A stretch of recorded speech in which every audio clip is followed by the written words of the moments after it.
ఇంతకీ సాహు గారికి మీరు కారు కొనిపెట్టారా? ఆయన మీకు ఫార్మ్ హౌస్ కొనిపెట్టారా? ఏం జరగబోతుంది? సో నెక్స్ట్ 26 పబ్లిక్ డే తర్వాత, రిపబ్లిక్ డే తర్వాత కూర్చుంటాం.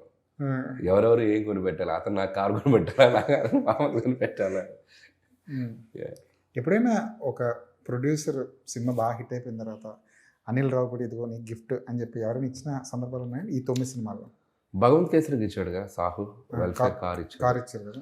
ఆహ్, ఈ సినిమాకి ఇంకా ఏం తెలీదు యాజ్ ఆఫ్ నౌ. అంటే మిగతా ప్రొడ్యూసర్ల గురించి అంటున్నారు. మిగతా ప్రొడ్యూసర్లు అంటే గిఫ్ట్‌లుగా ఏమి ఇచ్చింది ఇదేం లేదు. హ్మ్.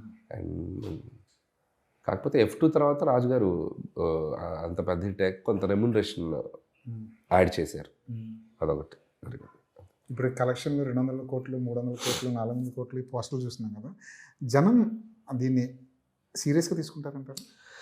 అంటే ఇది ఫస్ట్ ఆఫ్ ఆల్ నా వరకు ఏంటంటే ఇది జనానికి ఈ సినిమా ఎంత పెద్ద హిట్ అయిందని చెప్పటం, వాళ్ళు ఇచ్చిన రిజల్ట్‌ని వాళ్ళకి పరిచయం చేయడం. చెప్పడం అంతే. అంతే కదా! మీరు ఇంత పెద్ద సక్సెస్ ఇచ్చారని మనం వాళ్ళకి చెప్పుకోకపోతే హ్మ్.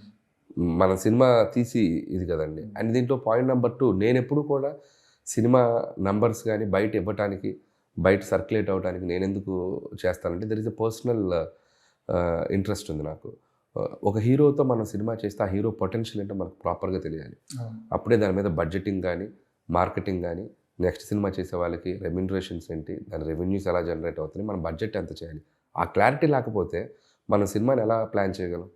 ఓన్లీ దట్ రీజన్ నా ప్రొడ్యూసర్స్‌కి నేను క్లియర్‌గా చెప్తాను. మీరు వచ్చిన నంబర్స్ యాజ్ ఇట్ ఈస్‌గా మనకు తెలియాలి. సో, నేను కనుక్కుంటూ ఉంటాను. పర్సనల్‌గా బయటకు కూడా వెళ్తూ ఉంటాయి. సో, నైజామ్ ఈరోజు ఇంత చేసింది. 35 క్రోర్స్ వరకు చేసింది. సో, ఇంకొక 1 వీక్ ఈ వీకెండ్ ఉంది. 40 టచ్ అవ్వచ్చు. అంటే that's a huge number and Chiranjeevi గారి కెరీర్‌లోనే బిగ్గెస్ట్ నంబర్. సో, నెక్స్ట్ మనం ప్లాన్ చేసుకునేటప్పుడు ఓకే. సో, మన బడ్జెటింగ్ ఎలా ఉంటుంది, ఏంటి అనేది కూడా మనకు క్లారిటీ ఉంటుందండి. అలాగే ఆడియన్స్‌కి కూడా వాళ్ళు ఇచ్చిన సక్సెస్‌ని ఇంపాక్ట్ వాళ్ళకి చెప్పకపోతే మనం